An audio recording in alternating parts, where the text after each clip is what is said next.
Hello guys, how you doing this weekend? How are you doing this weekend? Well, I'll be going to the museum later on in a group with our supervisor. This museum, it's a popular one in Rouen in France. It is called Gustave Flaubert. As we go along, I'll be narrating, the history and story behind the museum. I'm sorry, let me apologize in advance because our supervisor will be speaking French all through, but I'll take time to explain some of it to you guys. So are you guys ready to come with me? Okay, see you on the other side. Gustave Flaubert was a novelist regarded as the prime mover of the realist school of French literature. He is best known for his masterpiece, Madame Bovary, he wrote in 1857. Gustave Flaubert was born in 1821 in Rouen, the northern part of Normandy in France, and died in May 8, 1880. His father, Achille Flaubert, was a chief surgeon and clinical professor, while his mother was a doctor's daughter. She belonged to a family of distinguished magistrates. On December 2, Gustave's father's profession brought him into contact with great surgeons and hospital environments.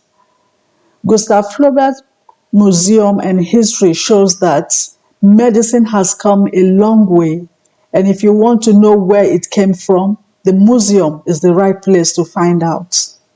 Seriously, you'll wonder how it is that doctors manage to save anyone at all with all the primitive junk in the museum. But they did. Imagine operating on people without anesthetic, limb amputation, cesarean operations, all done without anesthetic. Can you imagine the pains? Come with me to the museum to see some of the equipment used in operating people.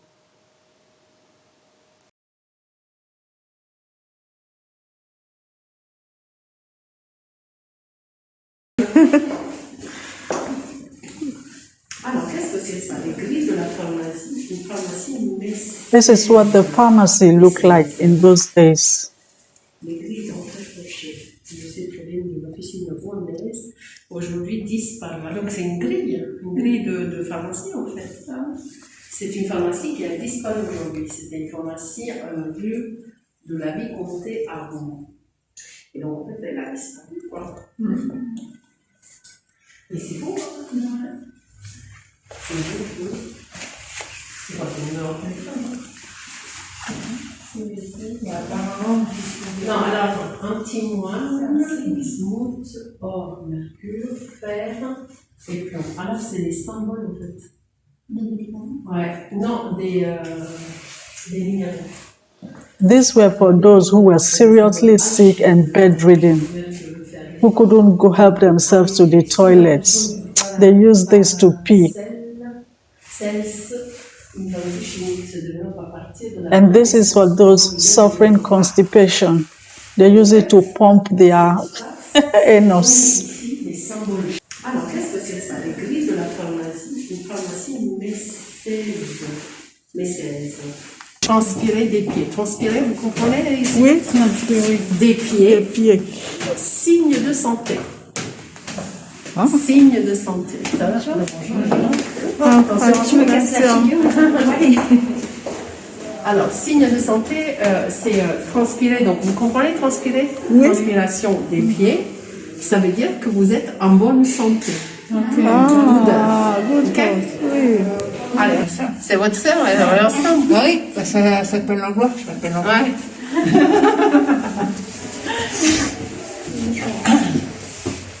Oh, regardez ça. Ils sont beaux. Alors, avec ça, on distillait.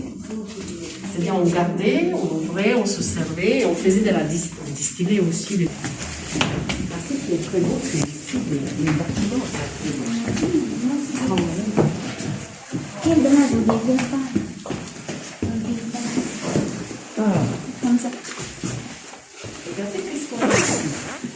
On a les minéraux qui ont pu servir pour faire des médicaments.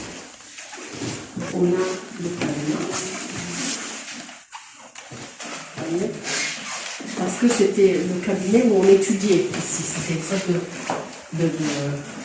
Alors, ça, la rangée, mais avec beaucoup de curiosité.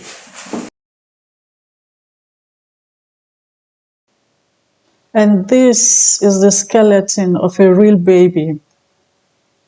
Fœtus à terme, c'est un bébé. C'est un vrai bébé qui est décédé, qui a été naturellement séché.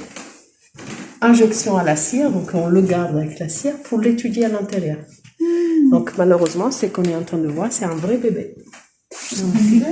Alors là, c'est fœtus calcifié, ayant séjourné 18 ans dans l'abdomen d'une femme. L'autopsie a été menée par Achille Flaubert. Donc le papa de Flaubert avait fait l'autopsie et on avait trouvé ces fœtus-là. Ça devait être une femme qui ne l'a pas expulsé, qui était enceinte, mais elle ne l'a pas expulsé. Non, elle l'a gardé. Et puis à l'époque, il n'y avait pas d'échographie. L'échographie, c'est récent, c'est quoi, une cinquantaine d'années, vous voyez? Même, alors non, même pas. Parce que l'échographie, c'est récent. Pourquoi?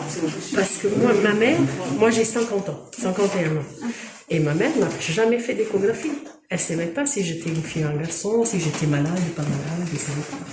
Donc il y a 50 ans, elle n'existait pas. Et à l'époque, c'était pareil. On ne pouvait pas voir s'il y avait quelque chose dans l'abdomen. De toute évidence, cette personne ne l'a pas expulsé. Du coup, il s'est calcifié dans l'abdomen.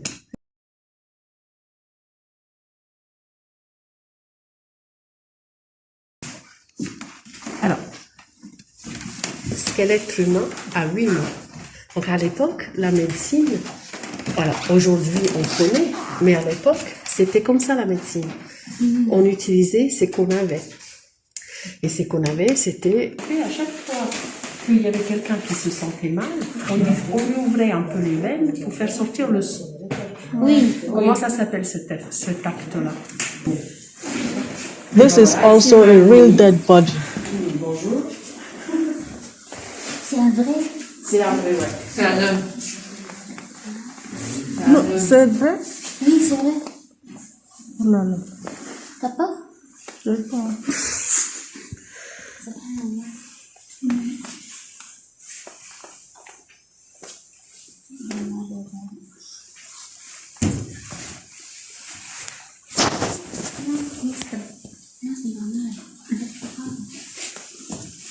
C'est vrai. Alors, lisez ça. C'est vrai. Essayez de comprendre ce qu'il y a écrit ici.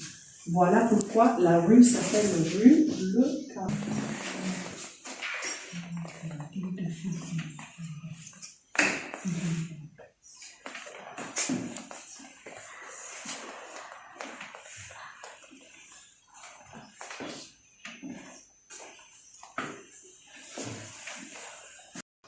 This is one of the most interesting places for me. These are all the equipments for operating people. You see the cutlass and the needles and thread. You can imagine without anesthetic. Les outils de crapanation. Ok? Il y a pour trapaner. D'accord? Ouh là là, oui. Ouh là là. Oui. Ouh là là. Je suis d'accord avec vous, Alia. Je suis d'accord avec vous. Ouh là là. Je n'ai pas voulu voir ça, moi. Et ben, pourtant, il y en a eu. Eh ouais. Les pauvres gens. Alors, regardez bien. Ce qui est aujourd'hui, c'est plus comme ça, c'est des instruments plus fins, c'est des instruments d'acier. Là, il y a le manche en bois. Aujourd'hui, rien n'est en bois, tout est en acier parce qu'on stérilise. Est-ce que tout le monde me comprend? Ok, parce que tout le monde stérilise maintenant. Avant, on avait le bois, on connaissait le bois. Mais aujourd'hui, tout est en acier. D'accord? Et ça, c'est les premiers outils. Tout ce qu'on a aujourd'hui viennent de ce modèle-là. Et regardez bien, regardez ces aiguilles avec le fil. Vous savez quand vous faites les points, regardez bien l'aiguille. Aujourd'hui, elle est ronde. Comme on n'aurait pas pu arriver à la médecine d'aujourd'hui. Donc nos ancêtres, ils ont payé le prix fort. Ils ont payé le prix fort. Alors, regardez comment on faisait les leçons d'anatomie. Aujourd'hui, on fait les leçons d'anatomie comme ça aussi. Hein. Dans les facs de médecine, il y a des gens qui... This is another interesting place. Can you imagine a bed for 6 people? Unlike now, where each person to a bed in a hospital. Before, it used to be 6 people in a bed. Voilà, et voilà. Funny.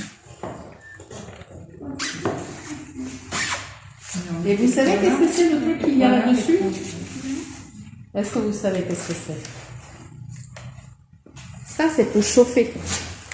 À l'intérieur, on mettait le charbon avec la braise, en fait. Ça, c'est pour chauffer le lit. Chauffeuse. Aujourd'hui, elle est électrique. And this is the image of Gustave Flaubert.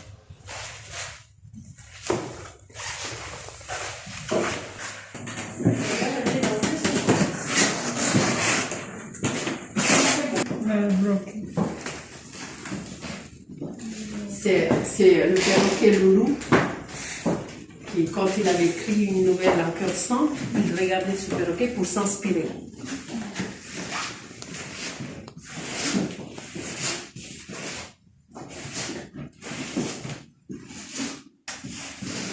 Avec Emma qui est là. Il y a un petit pièce à côté. Bon. Il y avait Emma qui était là. Ah ouais? Ouais.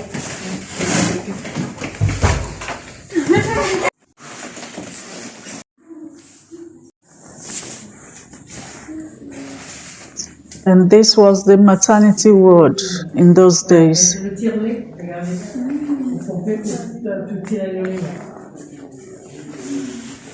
Bon, avant, on aurait pas. Vous voyez? Moi, j'ai pas connu ça. Vous avez connu quoi, vous? Et ma mère, elle avait des biberons normales.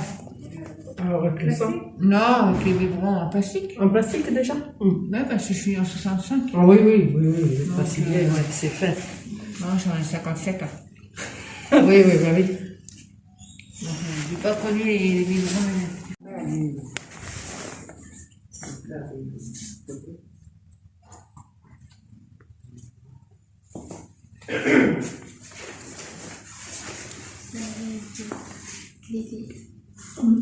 Ça avait votre bébé.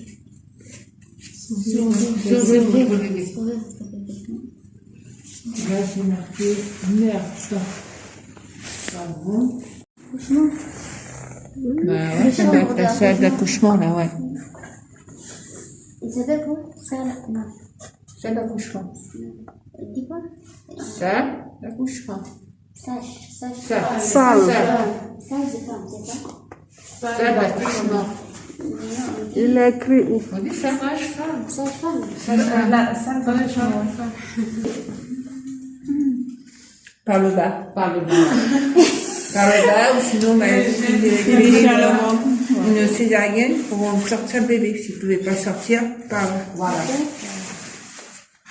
Je savais pas qu'est-ce que c'était. Elle dit pas t'inquiète pas, c'est le 35 chez Jésus. Taxi. Elle était partie pour accoucher. Un taxi. 7h, 19h, je suis partie. 19h, je suis arrivée par 19h05, je suis tombée avec un taxi, mais je vais appeler l'avion. Je suis arrivée à l'hôpital. Et je pense que là, c'était pour le sang. Vous voyez? Elle appuyait les jambes ici, là, c'était pour le sang. Et ça, c'est pour expulser le placenta. Je ne peux pas imaginer la douleur. Non, respiration. Ah, là, qui sont après Flaubert. D'accord. Ah, lui, c'est Charles Nicole. Il est dédié à lui sur le CHU. Ouais, Charles-Nicole, le CHU Charles-Nicole. C'est terre cuite et une réplique de l'original de bronze conservé à l'Institut Pasteur de Tunis. En novembre 2016, une copie de bronze a été placée à la façade natale de Charles-Nicole au centre rue des Courtiers. Alors, Charles-Nicole, il doit être un grand médecin, hein, pour qu'il y ait un buste, pour qu'on lui donne le nom d'un hôpital. Ouais.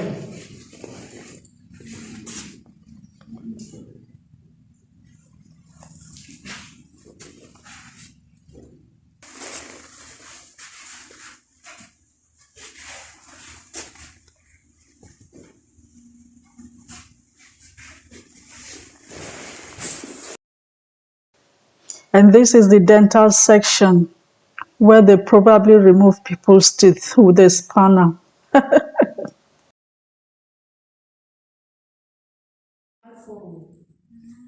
C'est-à-dire que si vous toussez et elle avait envie d'éternuer, elle pouvait déformer l'enfant. C'est stupide. Voilà. Mais à l'époque, on croyait. So guys, when your next vacation takes you to Rouen in France, a visit to Gustave Flaubert Museum wouldn't be a bad idea. Bye!